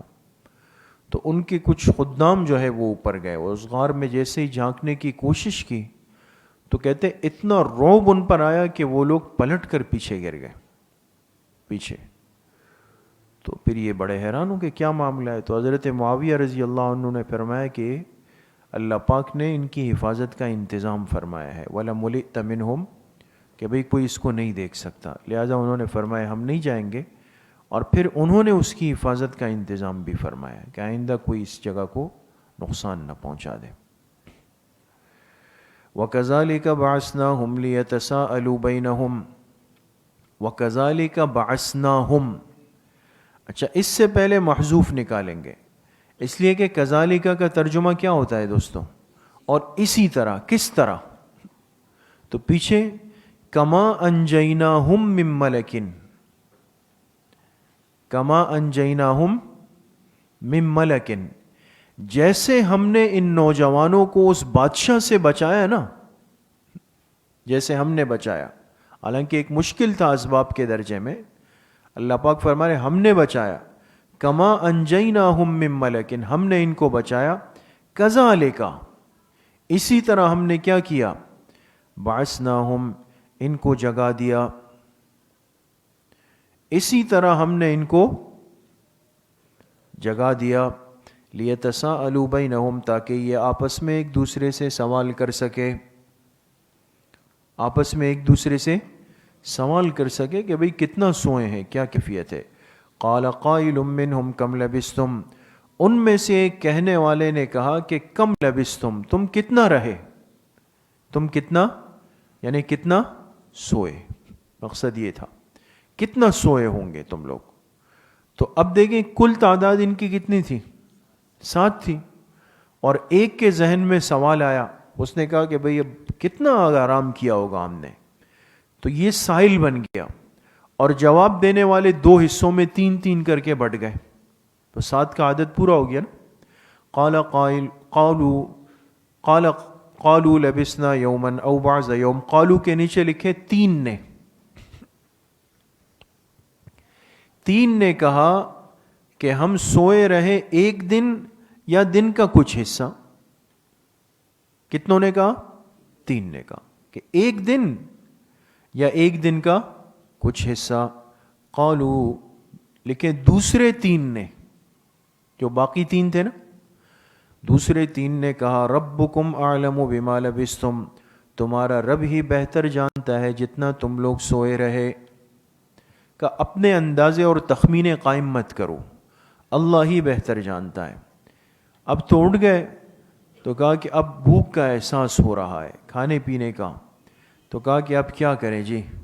فَابْعَثُوا أَحَدَكُمْ بِوَرِقِكُمْ هَٰذِهِ إِلَى الْمَدِينَةِ, فرمائے بھیج دو اپنے میں سے ایک کو, اپنے میں سے ایک کو بھیج دو, بِوَرِقِكُمْ هَٰذِهِ, یہ سکہ دے کر. ورق لکھیں چاندی کا روپیہ, چاندی کا جو روپیہ تھا اس وقت, یہ دے کر بھیج دو. إِلَى الْمَدِينَةِ, شہر کی طرف, شہر کی طرف بھیج دو. فَلْيَنْظُرْ أَيُّهَا أَزْكَىٰ طَعَامًا, اور اس کو چاہیے کہ وہ خوب دیکھ لے کہ کس کا کھانا پاکیزہ ہے, اس لیے کہ وہ مشرکوں کا شہر تھا, تو وہ ذبیحہ بتوں کے نام پہ کرتے تھے نا. تو کہا جا کے پہلے تلاش کر لے کہ کوئی ذبیحہ جو ہے وہ کہیں مشرکوں والا نہ ہو، کوئی مسلمان ہوٹل دیکھ لے اور اس سے کھانے کا انتظام کر لیں.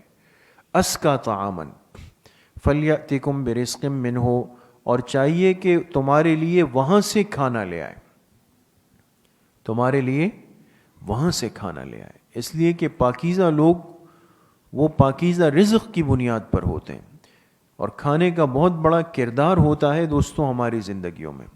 کھانے میں انسان غیر محتاط اگر ہو جائے تو پھر زندگی پوری غیر محتاط ہو جایا کرتی ہے. سمجھ گئے؟ اس لیے ان چیزوں میں احتیاط کریں. آج کل ہم مرغیاں خریدنے جاتے ہیں، وہ لوگ مرغی ذبح کرتے ہیں، اور اسی طریقے سے کھانے پینے کے تیار ہوٹل ہوتے ہیں. اس میں بھی احتیاط کریں کہ بھئی صحیح العقیدہ مسلمان ہو، صحیح العقیدہ مسلمان ہو جس سے آپ مرغی کٹوا رہے ہیں، جانور کٹوا رہے ہیں، کھانا خرید رہے ہیں. ہر آدمی جو ہے وہ قادیانی ہے، روافظ ہے، ہر معاملے میں یہ لوگ بھی شامل ہیں آج کل. تو ان کے ذبیحے جو ہے وہ علماء نے لکھا ہے وہ مردار ہے، حرام ہے، اس کا کھانا جائز نہیں ہے. اس لیے پوری تسلی تشفی کر لی جائے. جہاں سے مرغی لے رہے ہیں تو وہ آپ کا صحیح العقیدہ مسلمان ہونا چاہیے. جس سے قربانی کا جانور ذبح کرے وہ مسلمان ہونا چاہیے کم از کم. اسی لیے حکم یہ کہ بھئی چھری خود پھیر لیں. باقی گوشت بنانے کا تو مسئلہ نہیں ہے، لیکن چھری قصائی سے نہ پھروائے، اس لیے کہ ان کا کچھ پتہ نہیں ہوتا، موسمی قصائی ہوتے ہیں سارے. اسی طرح آج کل تو ہمارے شہر میں ہوٹلنگ کا ایک مزاج بنا ہوا ہے، ایک بھرپور کاروبار یہ ہے. اور کراچی والے جو ہے باوجود اس شدید مہنگائی کے، آپ جمعہ ہفتہ اتوار 3 دن چلے جائیں، اگر آپ کو ہوٹل کی پارکنگ میں گاڑی کھڑی کرنے کی جگہ مل جائے، نہیں ملے گی آپ کو، ہے نا، اس لیے کہ لوگ کھانے کے لیے آئے ہوئے ہیں. تو اس میں بھی بہت تسلی ضروری ہے کہ بھئی یہ کون ہے اور اس کے پیچھے کیا معاملات ہیں. تو انہوں نے کہا بھئی پاکیزہ رزق دیکھ کر اس کو لے آئے، اور آگے کہا وَلْيَتَلَطَّفْ، وَلْيَتَلَطَّفْ. حفظ کے زمانے میں آپ کے پاس جو قرآن ہوگا اس میں طلبہ اس میں بہت غور کرتے ہیں اور ایک دوسرے سے پوچھتے ہیں کہ بھئی قرآن کا بالکل بیچ والا حرف کون سا ہے. تو یہ ہے نا وَلْيَتَلَطَّفْ، اور چاہیے کہ نرمی کا معاملہ کرے. کیا کرے؟ نرمی کا. خوش تدبیری سے جائے، استاد صاحب نے ترجمہ کیا، خوش تدبیری سے جائے، نرمی کا معاملہ کرے. اس لیے کہ انسان اگر مزاج میں اکھڑ پیدا کر دے تو مصیبت ہے، بہت زیادہ خاموشی پیدا کر لے تو مشکوک بنے گا کہ بھئی کیوں آیا ہے، کون آیا ہے. ایک نرمی اور خوش تدبیری کے ساتھ مناسب درجے کی بات چیت بھی کریں تو پھر کسی کی توجہ نہیں جائے گی. وَلَا يُشْعِرَنَّ بِكُمْ أَحَدًا، اور احساس نہ ہونے دے، اور احساس نہ ہونے دے بکم، تمہارے بارے میں، احدن، کسی کو بھی. اس انداز سے جائے کہ لوگ سمجھے ایک عام آدمی آیا ہے کھانا لینے کے لیے اور لے کے آ جائے. لیکن اگر اس نے اپنے بولنے کا اور چلنے کا اور لباس کا ایک گیٹ اپ اور انداز ایسے بنایا کہ ہر آدمی متوجہ ہو گیا تو خود تو گیا اور باقیوں کو بھی قبول کروا لے گا. تو اس لیے احتیاط کے ساتھ جائیں. کیوں؟ فرمایا انہم ان یظہروا علیکم، اس لیے کہ بے شک اگر یہ لوگ تم پر مطلع ہو گئے، تم پر کیا ہو گئے؟ مطلع ہو گئے نا اس شہر کے لوگ، ان کو پتہ چل گیا کہ بھئی وہی لوگ جو بھاگے تھے یہاں سے، یہ انہی کا ایک ساتھی آیا ہے. تو یرجموکم، تو یا تو وہ تمہیں پتھر مار کے رجم کر دیں گے، او یعیدوکم فی ملتہم، یا دوبارہ تمہیں لوٹا دیں گے اپنے طور طریقوں میں، یعنی شرک کے اندر دوبارہ زور زبردستی کر کے تمہیں دوبارہ مشرک بنا دیں گے. وَلَن تُفْلِحُوا إِذًا أَبَدًا، اور اس صورت میں تم ہرگز کامیاب نہیں ہو سکتے ہو. اس لیے کہ بڑی مشکل سے تو ہم اس مشرکانہ ماحول سے نکلیں، دوبارہ چلے گئے تو پھر تو ہرگز کوئی کامیابی نہیں ہے. سمجھ میں آ گئی بات دوستوں؟ اچھا، وَكَذَلِكَ أَعْثَرْنَا عَلَيْهِمْ، اور اسی طرح اس میں بھی محذوف نکالیں گے، کما بعثناہم، کیا محذوف نکالیں گے؟ کما بعثناہم، جیسے ہم نے ان اصحاب کہف کو جگایا نا، اللہ پاک فرما رہے ہیں جیسے ہم نے ان کو بیدار کروایا، اعثرنا علیہم، اعثرنا ای اطلعنا، ہم نے مطلع کر دیا لوگوں کو ان پر، لوگوں کو کیا کر دیا؟ ان پر مطلع کر دیا۔ اب ہوا کیا، آپ حضرات نے بہرحال اس قصے کی تفصیل پڑھی ہے کہ یہ تو یہ سمجھ کے گئے نا کہ ہم ایک دن سوئے ہیں اور جا رہے ہیں، تو وہ سکہ لے کے گئے جس کے اوپر 309 سال گزر چکے ہیں، درمیان میں حکومتیں گزری ہے، سکے تبدیل ہوئے ہیں۔ تو جب یہ گیا اور جا کے وہ دکاندار کو سکہ دیا کہ مجھے یہ چیز دے، تو اس نے جب دیکھا تو اس نے کہا یہ کہاں کا ہے؟ کہا اسی شہر کا ہے۔ دکاندار کو ایسا لگا کہ بھئی یہ کوئی آدمی ہے جس کو کوئی قدیم خزانہ مل گیا ہے، خزانہ مل گیا ہے اور یہ اس کا ایک سکہ لایا ہے، تو لہٰذا اس کے پاس تو باقی خزانہ بھی ہوگا۔ تو اس نے اس آدمی کو پوچھا بھئی کہاں سے آیا؟ اب بات چیت شروع ہو گئی تو قریب کے لوگ جمع ہونے لگ گئے، کیا بحث ہو رہی ہے جی، کوئی لڑائی ہو رہی ہے؟ تو اسی بحث و مباحثے کے اندر بہرحال بات چیت اونچی ہو گئی، تو یہ سمجھ گیا کہ یہاں رکنا مناسب، حالات کنٹرول سے باہر ہو گئے ہیں، اب نکلنا چاہیے یہاں سے۔ تو خیر جب یہ جانے لگا تو لوگ اس کے پیچھے لگ گئے۔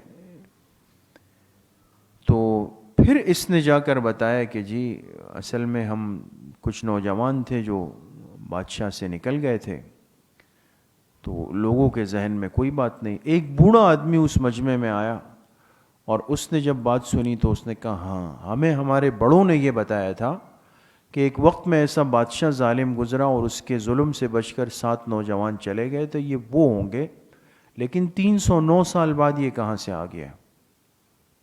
تو ان کو کہا کہ خیر اب آپ پریشان نہ ہو، اب جو بادشاہ آیا ہے تو یہ عادل بادشاہ ہے، موحد بادشاہ ہے، لہذا اب آپ لوگ واپس آ جاؤ۔ تو ان کو لگا کہ شاید یہ کوئی چال ہے ہمارے خلاف، ہمیں بلانا چاہتے ہیں اور بلا کر پھر ہمیں دوبارہ شرک پر یا مجبور کر دیں گے یا پھر ہمیں قتل کر ڈالیں گے۔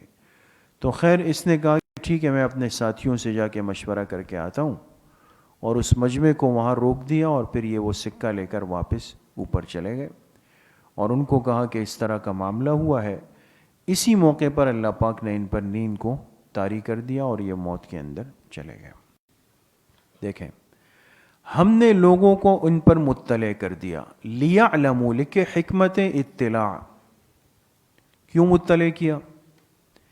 لیعلموا، تاکہ لوگ جان لے کہ ان وعد اللہ حق، بے شک اللہ کا وعدہ برحق ہے، وان الساعۃ لا ریب فیہا، اور بے شک قیامت کے واقع ہونے میں کوئی شک نہیں ہے۔ اصل میں ہوا یہ تھا کہ اس بیچ کے عرصے میں حکومتیں تو تبدیل ہوئی، نیک بادشاہ بھی آیا، لیکن انہی دنوں میں تازہ تازہ ایک مسئلہ اس علاقے میں اٹھا تھا کہ مرنے کے بعد دوبارہ جو زندگی ہوگی اس کی کیفیت کیا ہوگی، ہوگی نہیں ہوگی، یہ بحث وہاں چل رہی تھی۔ کہاں پر؟ اس علاقے میں جہاں یہ غار تھا۔ تو اللہ پاک نے ان کو یہ سمجھانے کے لیے کہ دیکھو 309 سال سونے کے بعد بھی بندوں کو ہم نے اٹھایا، معلوم ہوا کہ مرنے کے بعد بھی دوبارہ زندگی ملے گی۔ وَأَنَّ السَّاعَةَ لَا رَيْبَ فِيهَا، اور بے شک قیامت کے واقع ہونے میں کوئی شک نہیں۔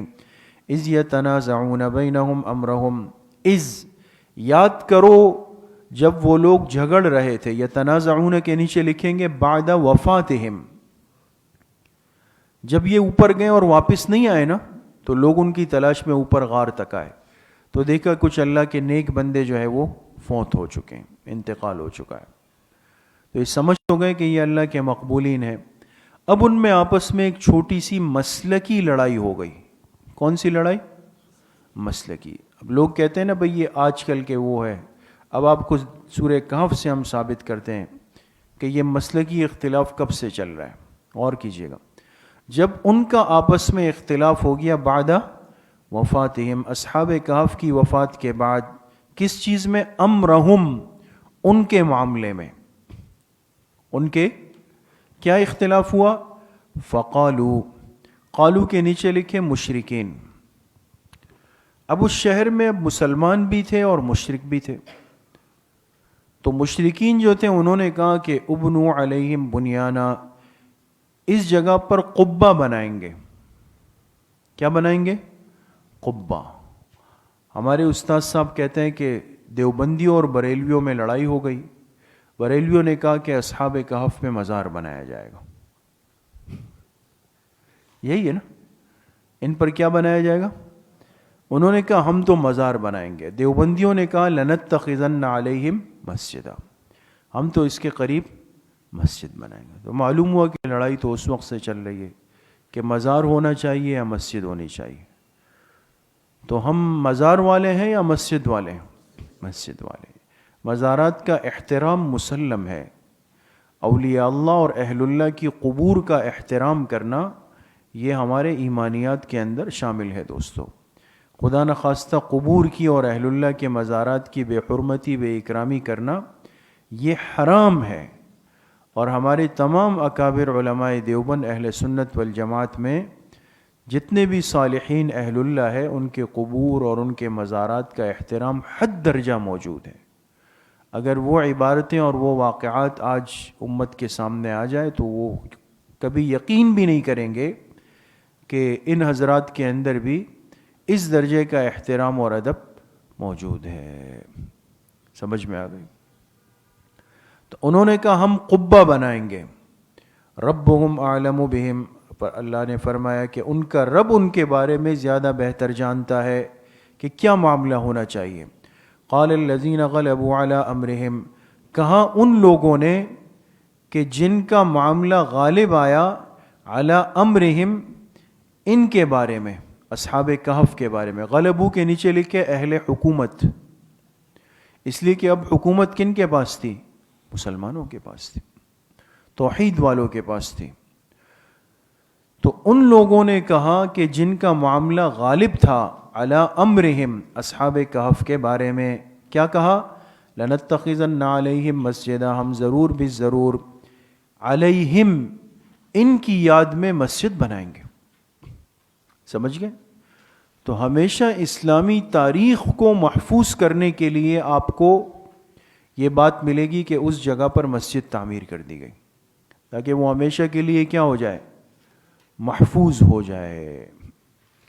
سیقولون ثلاثۃ رابعہم کلبہم، اب یہ تو معاملہ ختم ہو گیا. اب اللہ نے فرمایا کہ اب لوگوں میں بحث شروع ہوگی کہ بھئی کتنے تھے اصحاب کہف اور کیا قصہ تھا، کیا معاملہ تھا. فرمایا یقیناً اب لوگ کہیں گے کہ ثلاثۃ، ثلاثۃ سے پہلے محذوف نکالے ہم مبتدا محذوف نکالے ہم.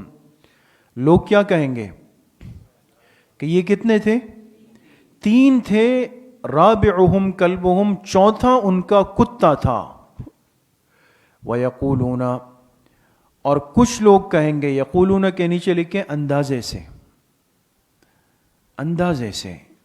اور کچھ لوگ اندازے سے کیا کہیں گے؟ خمسۃ سادسہم کلبہم، کہ یہ 5 تھے اور چھٹا ان کا کتا تھا. رجمم بالغیب، پتھر مارتے ہوئے بن دیکھے، پتھر مارتے ہوئے بن دیکھے. یہ ایک تعبیر ہے نا، یعنی بغیر کسی تحقیق کے بات کرنا، اندازے کے تیر چلانے جا رہے ہیں. وَيَقُولُونَ، اور کچھ لوگ کہیں گے کہ سبعۃ وثامنہم کلبہم، کہ وہ 7 تھے اور 8واں ان کا کتا تھا. اب دیکھیں اس کے بعد کوئی رجمم بالغیب یا ایسا کچھ بھی نہیں فرمایا. معلوم ہوا یہی قول کیا ہے؟ راجح ہے. اور یہی حضرت عبداللہ ابن عباس رضی اللہ عنہما، عبداللہ ابن مسعود رضی اللہ عنہ کا قول بھی یہی ہے کہ یہ کل 7 تھے اور 8واں کیا تھا؟ ان کا کتا تھا. قل، آپ کہہ دیجئے، ربی اعلم بعدتہم، کہ میرا رب ہی خوب جانتا ہے ان کی صحیح تعداد کے بارے میں. عدتہم، ان کی صحیح تعداد کے بارے میں تو اللہ ہی جانتے ہیں. ما یعلمہم الا قلیل، اور اس کو نہیں جانتے مگر بہت کم لوگ، کہ ان کی حقیقی تعداد کتنی تھی اس کو بہت تھوڑے لوگ جانتے ہیں. تو عبداللہ ابن عباس رضی اللہ عنہما فرمایا کرتے تھے میں اس قلیل میں شامل ہوں، میں بھی اس قلیل میں شامل ہوں جنہیں اصحاب کہف کی صحیح تعداد کا علم ہے. پھر فرمایا فلا تماری فیہم الا مراء ظاہرا، آپ بحث نہ کریں ان کے بارے میں مگر سرسری سی. حضور علیہ السلام کو خطاب ہے, اللہ پاک فرما رہے ہیں اصحاب کہف کا پورا قصہ بیان ہو گیا, فرمایا اب ان کے بارے میں آپ بحث نہ کریں مگر سرسری سی. اصل میں ہوا یہ تھا کہ جو مشرکین تھے نا, یہ لوگ تو خود زیادہ تر ان پڑھ جاہل اجڑ تھے, زیادہ نہیں جانتے تھے, لیکن ان کے جو پیشوا تھے نا پیچھے سے, وہ یہود تھے, وہ ذرا پڑھے لکھے لوگ تھے. وہ کہ ان کو جو ہے نا کچھ باتیں بتاتے تھے کہ بھئی جا کے یہ پوچھ لو, اور یہ بعض ہوتے ہیں نا اس طرح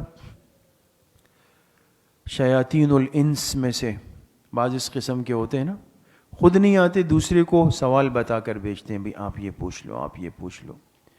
تو یہود نے ان کو سوالات سکھائے. تو ایک سوال یہ تھا کہ بھئی آپ ایسا کرو, جا کے اس شخص سے پوچھو کہ وہ ان نوجوانوں کا کیا قصہ ہے جو غار میں چلے گئے تھے, اور وہ نوجوان کتنے تھے, اصحاب کہف یعنی.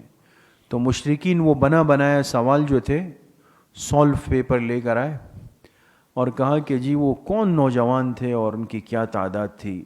تو اللہ پاک نے فرمایا زیادہ اس بارے میں آپ ان سے بحث وغیرہ نہ کریں, یہ موضوع نہیں ہے.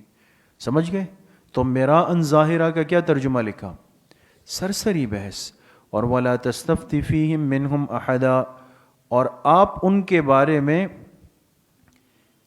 کسی ایک سے بھی مت پوچھیں. منہم کے نیچے لکھیں یہود, کسی ایک سے بھی مت پوچھیں. سمجھ گئے؟ یہود کا خیال یہ تھا کہ بھئی ہمارے پاس تو آسمانی کتاب پہلے سے اور اس میں قصے موجود تھے, تو ان کا خیال یہ تھا کہ مسلمانوں کے پیغمبر ہماری طرف رجوع فرما لیں گے کہ جی یہ کیا قصہ ہے, اور ہم بتا دیں گے, اور پھر باہر جا کے ہم بغلے بجائیں گے کہ دیکھو ہم نے بھی آپ کے پیغمبر کو کچھ بتایا ہے. تو اللہ پاک نے فرمایا کہ ان سے پوچھنے کی کوئی ضرورت نہیں ہے. سمجھ میں آ گئی؟ چلیں بس کریں یار, آج اتنا کافی ہے, آج جلدی ختم کر دیتے ہیں.